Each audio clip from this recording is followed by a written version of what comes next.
মাছের ঝোল রান্না করবো আজকে আলু দিয়ে। আর মশলা দেবো সাদা শস্য, পোস্ত আর কাঁচা লঙ্কা, এই কাঁচা পাকা লঙ্কা। এটা বেটে নেব, মাখিয়ে ভেজে নেব। দিলাম, মাখিয়ে নিলাম, লবণ আগেই দিয়েছি, সর্ষের তেল দিলাম। মাখিয়ে নিয়েছি মাছগুলো, অর্ধেকটা আজকে করছি আর অর্ধেকটা রেখে দিয়েছি, ওটা ভাতে সিদ্ধ দেবো। মাছটা অনেক বড় ছিল।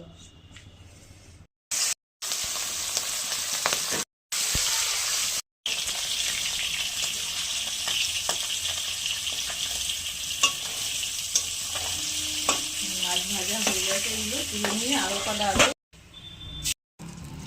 তেলটা বেশি হয়নি, ভেবেছিলাম অনেকটাই তেল হবে, হয়নি। কড়াই তেল দিলাম,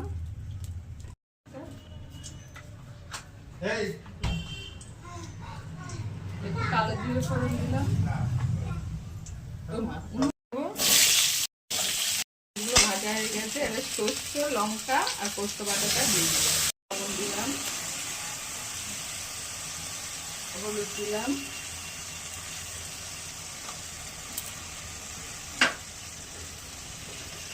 অল্প একটু গুড় দিলাম,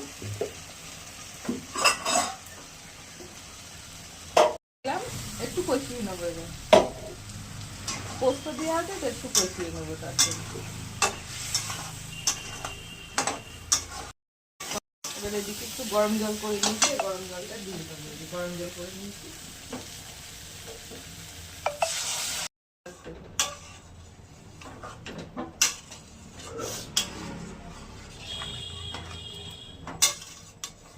মাঝিয়ে দিয়ে দেবো।